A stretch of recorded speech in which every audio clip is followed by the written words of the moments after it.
So this is the public network, distributed. You have multiple parties involved in it, supporting the infrastructure, having different players in it. And Emmercoin is also public blockchain. But if you think about the Bitcoin blockchain applications, they, since that was the first, blockchain and public blockchain, it's still more narrowed towards payments and storing and transferring digital asset. And when we think about the blockchain itself, we understand the applications are much broader than just in terms of payment. And we were mentioning in a software presentation, different types of industries that could disrupt or improve. But in order to do that, you need to be able to work with this blockchain. Basically, have developers, to do something on top. And it turns that to work directly on a Bitcoin blockchain is quite difficult because it has its own specific. And I'm telling you this because Emmercoin is actually different version or developed an updated version of an original Bitcoin blockchain code. So it's a Bitcoin blockchain base, but we've added multiple different layers and technologies in order to implement blockchain into the business operations. So not only we talk about the payment thing, but what if you have some current business that you want to make more transparent, more secure, more independent in terms of data, etc., etc. And this is what Emmercoin is about. And next slide, because I'm going to give all the presentation in the first slide. And one back, yeah. And if we think about the whole industry, we can split it on monetary and non-monetary applications. And we're focusing with our technologies on non-monetary applications. So you can definitely, Emmercoin is a blockchain, but has its own cryptocurrency. This is the necessary add-on to any public blockchain. And the reason why we have the coin, because we need to incentivize and motivate all those independent individuals that are making the network distributed. So like in case of a Bitcoin blockchain, you have miners.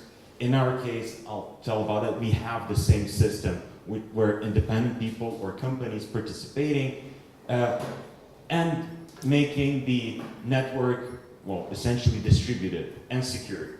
And on top of that, you've developed multiple decentralized SDKs. SDK is a software development kit.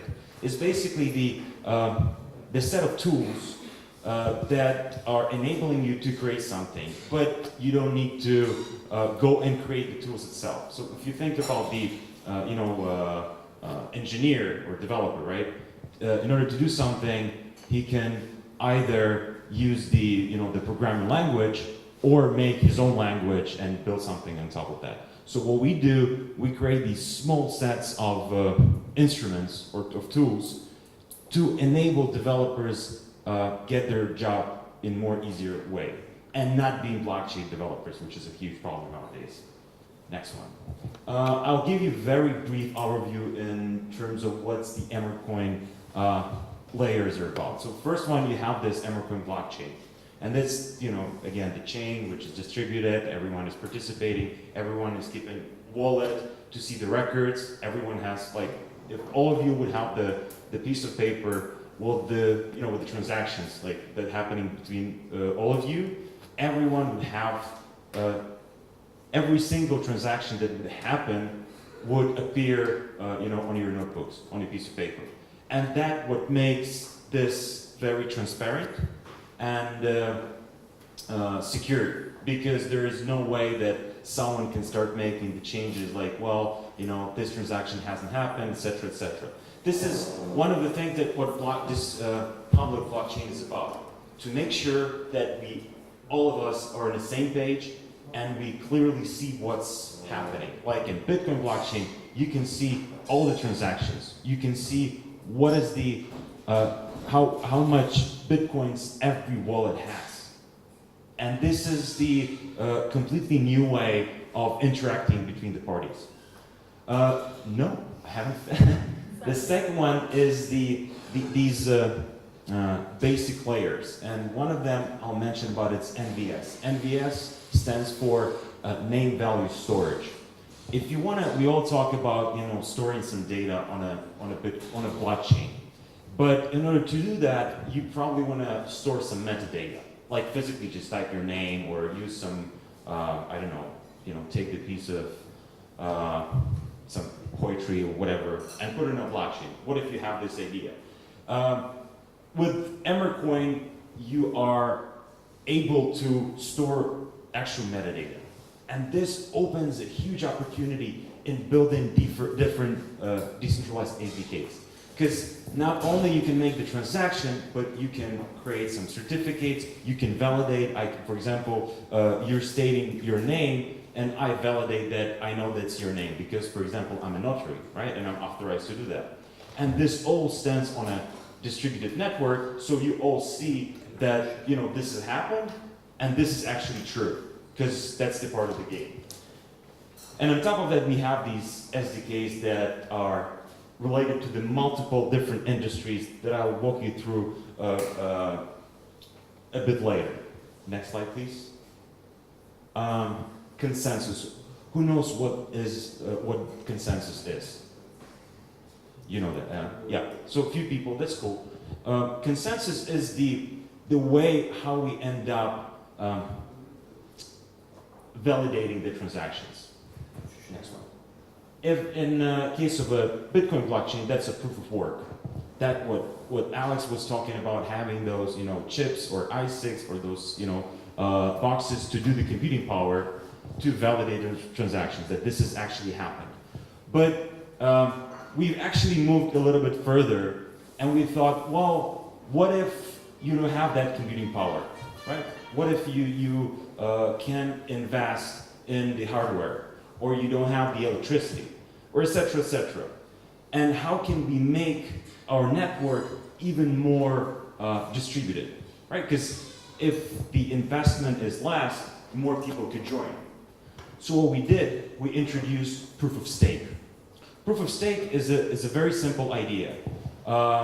You have a wallet, for example, you have 100 coins. You put it on your wallet, which should be online from time to time, connected to the internet. And based on those 100 coins, you are participating in validating information. Again, basically it's just a flow of transaction that you say, this is correct, this is correct, this is correct. And the level of your involvement is limited by those 100 coins. And what you get in return, in our case, the way our algorithm works, you get 6% annual return. It's not paid by us, it's paid by an algorithm. So in proof of work, you have those miners doing the computing power, and as Alex was mentioning, you get the reward and you get the commission. In our case, that's the same thing, but based on the stake that you put it. 100 coins could be a million coins, doesn't matter. You get the reward, which makes it more balanced and more and less limited in terms of access. Because you don't have chips, but you have, I don't know, 50 lari, 100 lari. You can invest those things in coins, put it in your wallet, and be rewarded. What we get as as a core team, we get more independent and distributed network. That's the idea. So the way we've created our consensus is actually 3-in-1. So we have proof of work. You can do the same mining as in Bitcoin blockchain. We have proof of stake. When you don't need the computing power, you can run it on any laptop, very, I don't know, old one. It would work. You just need a connection to the internet and the wallet, and amount of coins starting from 50, I think. And we have a merge mining. Merge mining is the algorithm that allows people who mine Bitcoin blockchain, Bitcoins, mine Emmercoin at the same time. Why? Because we are based on the same algorithm. An algorithm is SHA-256. That's the original Bitcoin algorithm. We use the same one because we partially took a piece of technology from Bitcoin blockchain, and that enables large pools or companies that have primary business of mining Bitcoin blockchain mine Emmercoin at the same time with the same computing power. For them, the reward is much less. Obviously, their main target is to get as many Bitcoins as possible. But what they give us is the security level. Who has heard about the attacks, like attacks on the Bitcoin blockchain or any blockchain? So basically, whoever controls the majority of the support of the computing power can eventually decide which transactions are true and which transactions are not. For example, you are controlling 100% of the network, it's only your blocks, right? Remember, it's basically, it's like a book. Every page is a block, whichever is written, it stays there. You flip the page, it's the next page. So if you are controlling the book, if you're actually typing it, and you're the only one, it's up to you to decide which transactions are true and which transactions are not. Well, in this case, what kind of transparency are we talking about here? So we need to make sure to create this kind of network as much balanced and independent as possible. So with as many players as we have, that is pretty independent from someone coming and saying, well, I can buy 51% or 60% of your coins, which is nuts. I mean, it's ridiculously expensive because Emmercoin, our market cap is $60 million as of today, I think. But like, it would just spike the price. But for example, someone is doing it. If that person or a company does not have a computing power of a proof of work, it doesn't work. Because you need to have all three elements in order to overtake the network, which is simply impossible because companies that are mining Bitcoin blockchain are mining Emmercoin. And we use all of this to do multiple applications in different industries, in business and e-gov, and we have one project in education as well that I'm going to talk now. Right. Decentralized applications. Yeah. This is just a funnel of different types of developers. And you need to understand that people that know how to build on the blockchain, on the core blockchain, is really small portion. And it's still going to be like that for some time, more people would come to the industry. But us as a team trying to deploy as many applications in the real world, we need to make sure we are building technology that is really easy to use and could be used by not only blockchain developers and simply developers, there are plenty of them, which is good, and by someone who represents the business. So what we're working on right now as well is to create blockchain management system. Do you know what's the CMS, content management system? Things like, when you're paying $10 and you can build your website really easy. It's just click by click. You don't need to have any software developer. It's just, page by page and you create the content.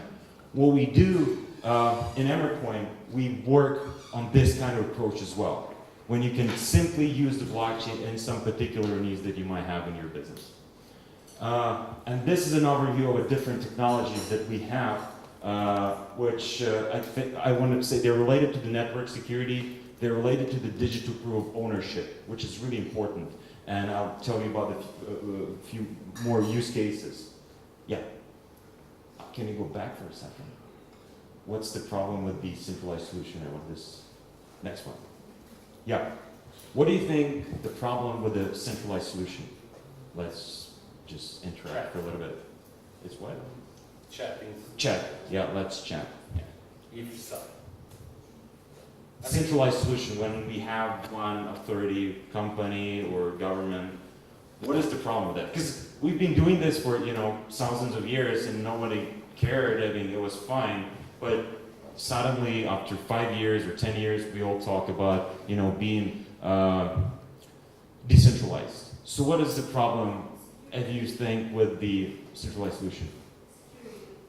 What? Security. Security. And trust. Yeah, security and trust. I think that's what you mean. Sure, it makes sense because the problem with centralized solution is it's a more of an objective, subjective kind of relationship. Think about it. You work, you're the client of the bank. Everything that you do is based on the bank's rules, right? So we all, the clients of one bank, they declare some rules, we follow them. But what if we know that bank can change the rules every day? That's the problem, because we could be all screwed by simply, being dependent on one of 30 making decisions. And if you think, there are multiple cases when companies are taking advantage, either they want it or not, of their customers. And the second problem is the security on a level where these authorities are losing the trust by just simply, getting hacked or giving up the data, which I'm going to talk about later. It seems to be is their obligation, but eventually it's they're making the call. So building decentralized solutions are actually applying all those issues and making them subject to subject. When there is no object, there is no someone who can change the rules. It's only us that have decided to follow the rules. And if we want to change them, we need to have the majority. And this is completely new concept that we believe will change the world drastically. Because it's about the community. It's about how we make decision of doing something, not following someone who has decided it. I'm going to walk through the few use cases that we have in the projects. First one we have with the Coca-Cola. We do that with the Bitfury group and their software solution Exonum. This one is perfect. We apply it in the case of the labor issue. So I don't know if anyone you know, but Coca-Cola is not pouring Coke in a bottle. They selling the essential, the syrup of that. So they have partners in a bunch of countries that are pouring Coca-Cola in a bottle and sell it. So Coca-Cola holds the brand name, does the marketing, and sells this the syrup. Now the problem with the vendor is that Coca-Cola has zero access. So if vendor has some labor issues with their employees, maybe doing the fraud with the salaries or any sort of issues, the employee goes and blames Coca-Cola because they see I'm pouring Coke here, so probably I'm working for Coca-Cola. And Coca-Cola is a public company, right? So any accusation in terms of forced labor, hitting them pretty badly. And the problem here is auditing. How Coca-Cola, not being the owner of the company, can actually understand what's going on. And public blockchain applies here perfectly. Because you create completely decentralized network of labor data when the employee verifies its terms of employment on a blockchain. So first, there's a very crisp and clear terms of employment, salary, terms, etc. And there is a verification from employee that he has accepted it, which is identity proven. And that allows companies like Coca-Cola see what's going on, but not being directly involved. And this is a very good and powerful use case of non-tech company using blockchain technology. Well, it protects the rights of the workers too. Exactly, yeah. So So there are, again, the rules here are, pretty much set. Employee gets the right to, for the fair terms of labor. Vendor proves that, okay, these are the terms, and Coca-Cola is making sure that it's all clear. Go ahead. Yeah, but I know that was a pilot, right? Right. It's still going, yeah. So, is there any results so far? Well, I can disclose unless Coca-Cola allows. It's pilot and going. Yeah, but I mean, when you describe it, this thing, it's so awesome, but we actually don't know yet. About what? Well, if it works out or not, because there are some projects similar to that, and they are not really working out. Like what, for example? Well, for instance, there was a project by a London non-profit company. I don't know, just tell you in detail. They were trying to work in Congo because in Congo they were using the child labor. Right. And the company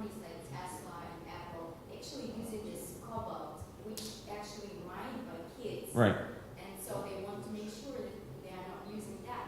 So we don't really, it doesn't. How can blockchain make sure, meaning the, because I think those like unauthorized people just using the labor kit. They're tracking the labor, they're tracking information about people who are involved in work, pretty much the same as tracking for Okay. Right. So you see, the thing with the use cases, especially with the large enterprises like Coca-Cola, is that it's not like a startup when they implemented it, they give you the result, there's a feedback. It's pretty long process. Like I think we went through 4 months of a discussion just taking the use case. So far, it's not that there's no results, but there are some, it's not. It's pilot in progress, right? So what we can do now is disclose what's the pilot is about and what exactly we're doing. But do you have any ideas when they might need some results disclosed? Results disclosed. It's a public company. We are sort of the technology provider here. So we are not talking about any progress from the business perspective because that could affect. If you get some results, that would be actually a great step going point for you to. It's true, but you see here it's not like it's not a selling point because eventually it's a Coca-Cola decision what to disclose and what not to disclose. Because they're public companies having their own. Yeah, but since you're building a full stack of software. And Amercoin, I partner. And Everyone is a sort of part of it, right? we are partners, strategic partners, right? It's part of full stack enterprise solution for making everything corporate and blockchain. Uh-huh. So that's the solution that you want to sell. So that's why it's important to get all this. I mean, I'm not just saying that it's a matter of Coca-Cola to decide to disclose this data, but eventually you have to get it in order to sell it. Sure. So you see, that's always, I mean, you're right in a way that it's our call. Like, do we want to work with the companies, like we have a case with Coca-Cola, with Deloitte, with Lloyd's, and go into the use case and be on their terms? Or we could say, no, we want to, I don't know, we want to keep it transparent and not get those use cases. Which is true, but with getting the pilot with companies like Coca-Cola, is important for us because we send the message to the community that our technology is proved and reputable. How it is proved? It's proved when you have results. Because there No, it's not. I don't. So if you wanna see the demo of it, that's so the concept and technology is working. The way you implement it, that takes time. But another example, and it just there was another, or we can talk later. We can. Yeah, I have 2 more use cases. So Part of the. I think maybe part of this conversation is, or part of your question is sort of like, when will we see the results? And No, it's not really. Well, I asked them, and we said we don't know because it's Coca-Cola's call. But and then we said that it doesn't matter if you see results because it's important in this case. no, definitely. It's really No, important to know this case unless you don't have the results. no, I don't. I think Kostya recognizes that it's important to see what the results are. It's just not our call to decide when are we showing the results because eventually it's not our internal thing.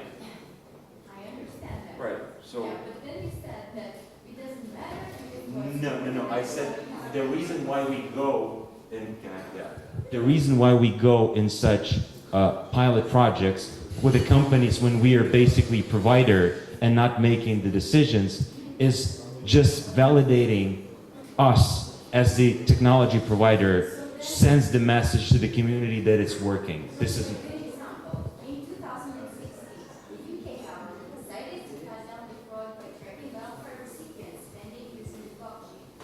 So they started a trial in 2016. It was a company called Government Systems, and they sold it to the UK government, and it was all like, wow, this is so great. Yeah. And then 2 years after, nobody ever wrote about it. That was so unsuccessful project, and UK government actually decided that it doesn't make any sense to use blockchain. That's what I'm saying. I mean, it's a good signal, but if it doesn't work, by the end of the day, it's not really such a great signal. So that's why it's so important to get these results. Yeah, you see, I think, well, it's like, it makes sense, but what do you suggest? Not to go into pilots? How can you know would it work or not unless you do? It's awesome that there are such pilots, but I think it's important to get the results and also to do the pilots with just success. Because if you are doing pilots that doesn't work, then it isn't improving. Yeah, look, I think one of the biggest and most important messages or one of the biggest obstacles to progress and to universal adoption of blockchain technology is hype and is over expectations and managing expectations, because I think you're 100% right that, you know, for 2016, 2015, even into early 2017, there was just this ecstatic euphoria that blockchain was going to come in and change the world and make everybody's life full of rainbows and unicorns. And I think that one of the things I always tell people is that that's absolutely not true. And it's not that I don't believe that it is a transformative and fundamentally important technology, but I also know that if we oversell it and we try to tell people that it's going to do all these things that it won't do, then we'll end up with nothing but disappointment and skepticism. So please don't take away from this conversation the idea that I think, or that any of us, frankly, if I may say so, think that blockchain changes the world. You know, changes everything about the world. I mean, we are looking at specific projects and trying to, you know, develop technology in ways that addresses problems that exist, and that's what Emercoin and Bitfury are doing with Coca-Cola. I would love to be able to talk more about that, and hopefully we will be in the near.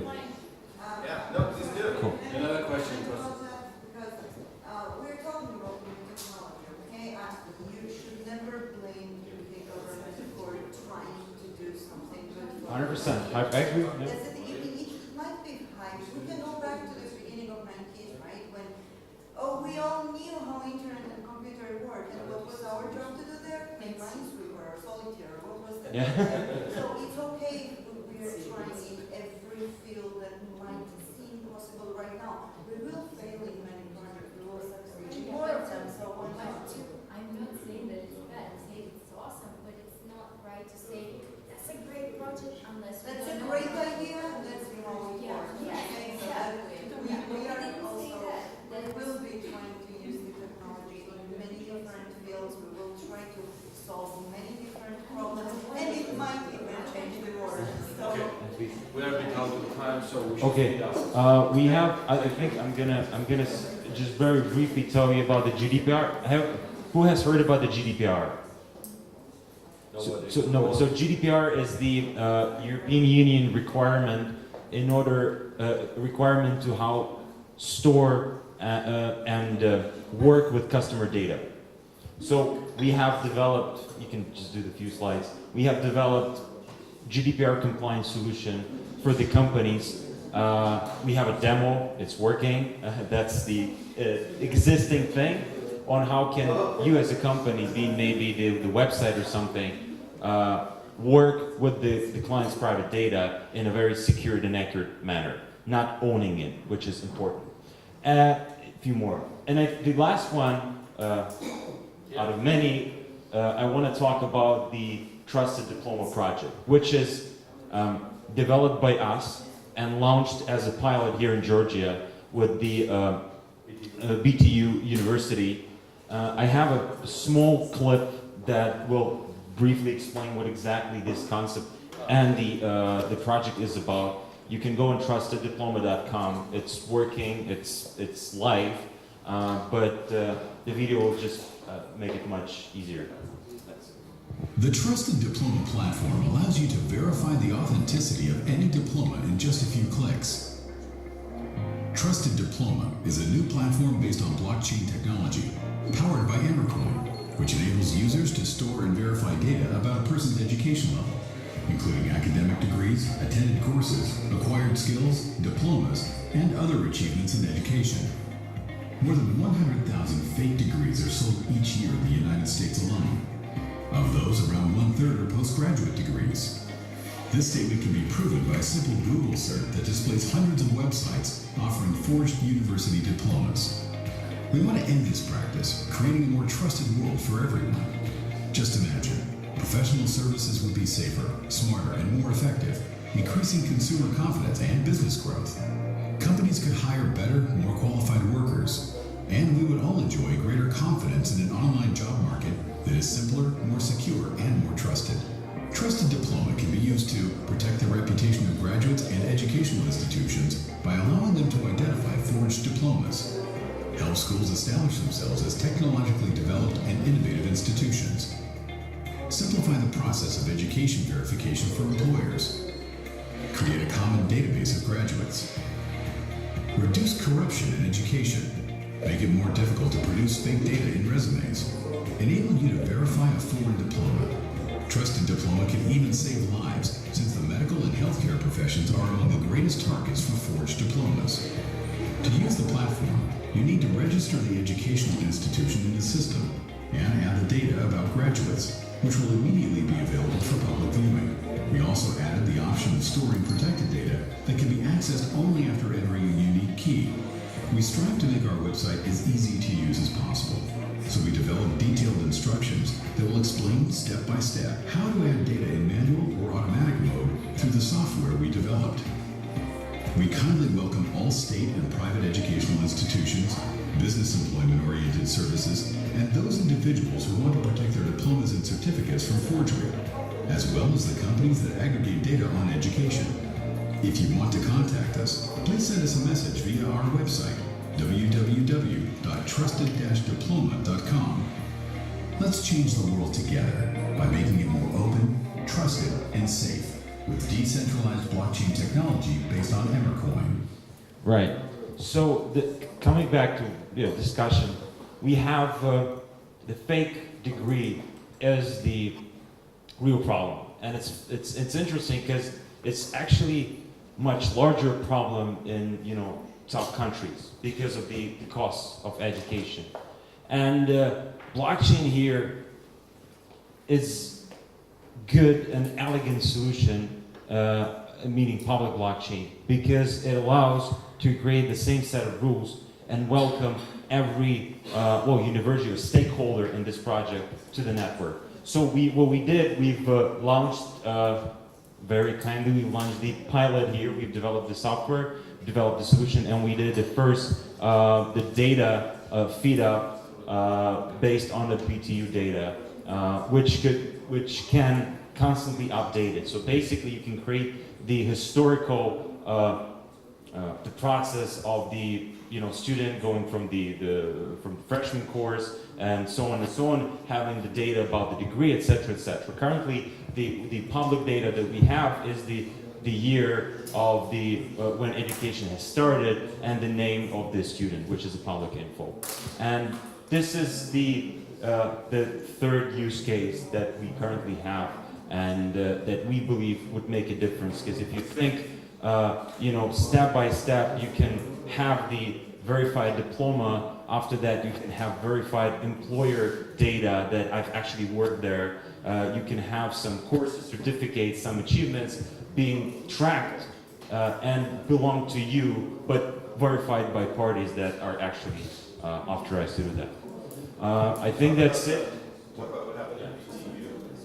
Is there any more to say about BTU? So, well, the BTU were very kind to actually go through the process of onboarding the university. So they've created the root record, they've registered as a BTU university, and to that root record, they've added the students, the first batch that they have, and we now show it as a use case of students whose degree at this point, at this level, is verified by BTU, which is very convenient if you want to go to abroad, if you're somewhere where your university is not known.